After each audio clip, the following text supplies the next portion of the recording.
Përshëndetje dhe mirë se erdhët në kanalin Syri i Tretë.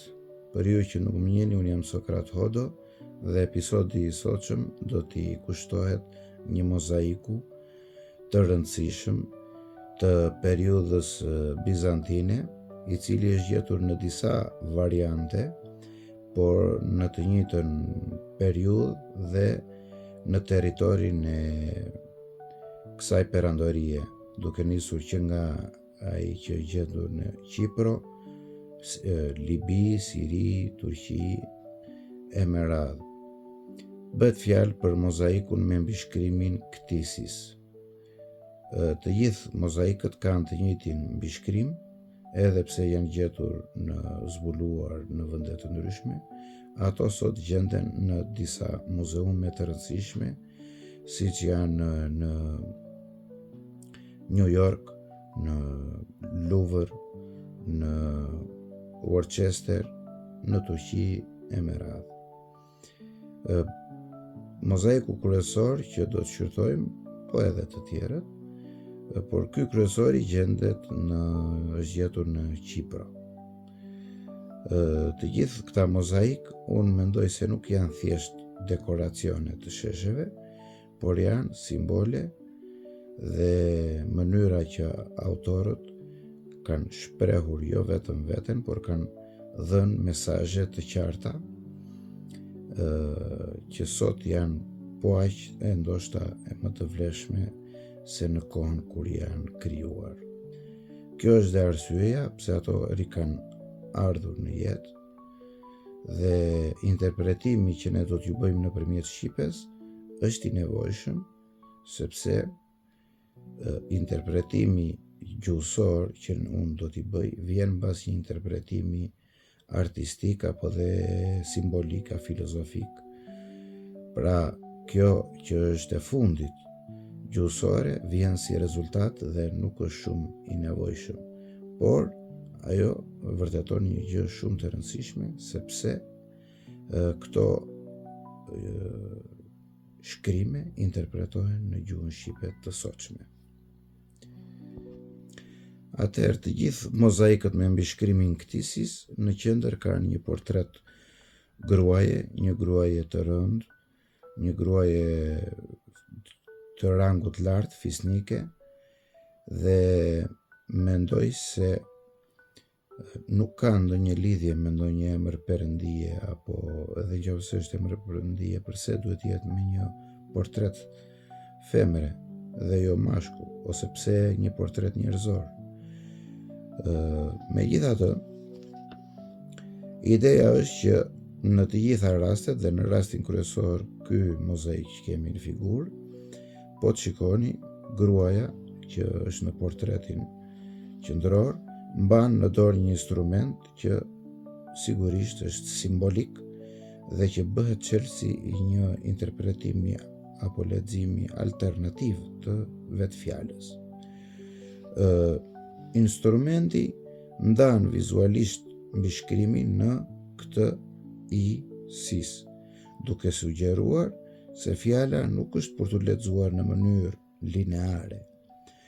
Gishti tregues i dorës që mban simbolin instrument është i drejtuar nga vetja duke krijuar qartas shkronjën E. Kjo jep të drejtën të mendosh se fjala kërkon ndërhyrjen e shikuesit, pra ndërhyrjen tonë, për të plotësuar. Kjo do të thotë se aty mund të shtohet një shkronjë që është kteisis. Pra, nuk kemi një lexim të mbyllur, por një ftesë për një zhbirim të fjalës. Një tjetër element i rëndësishëm është edhe interpretimi i shkronjës në fund të fjalës, që në shumë raste epigrafike lexohet edhe si T, pra si në rastin e fjalës Gens, Gent. Përveç kësaj, duhet kujtuar se fjala nuk është e lexueshme as greqisht dhe as latinisht, pasi greqishtja nuk ka shkronjën C dhe latinishtja shkronjën C e lexon si K. Pra, mund të dyshohet kollaj se bëhet fjalë për një alfabet tjetër të kohës. Kjo hap mundësinë e leximeve të tjera. Megjithatë, rasti që në shqip këtej sit, që do të thotë merr kuptimin këtej syt nga vetja, ose kthej syt nga vetja, duke treguar dhe vetë figurën e saj në portret, merr këtë kuptim dhe duket se për çfarë bëhet fjalë. Mesazhi bëhet i qartë se flet për syrin e tretë, pra për shikimin drejt vetes, për shikimin e brendshëm dhe të vetdijes. Figura femërore nuk është e rastishme, ajo simbolizon perëndeshjen e krijimit, themelimit, origjinës apo të parës. Në kuptimin arkeotipal, ajo është nëna. Gruaja në portret duket një grua me statusit që tham të lartë dhe kjo na bën ose na lejon për një interpretim tjetër të fjalës, ku fjala e shkputur e fundit sis ose cic është një emër që në labëri sot përdoret si emri i nënës në marrëdhënien nën fëmijë, pra hajdet e sisa, hajdet e cica, ose siç i thot dhe fëmia i flet nënës belbët sis, cic, e njëjta gjë. Pra bëhet fjalë për hajdet e nëna, ktheu në origjinë, këtë kuptim, ose te qenia jote. Megjithatë, një element i rëndësishëm që unë gjithmonë e marr në konsiderat është edhe korniza e portretit. Në një rast, po të shikosh në figurë bëhet fjalë për një tetëkëndësh të lehtë, i cili simbolizon të vërtetën në mënyrë figurative.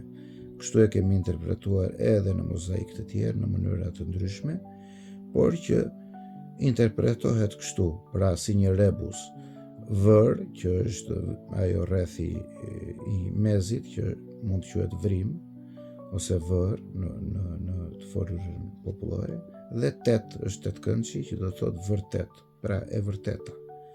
Kthimi drejt vetes do të thotë gjësh të vërtetën.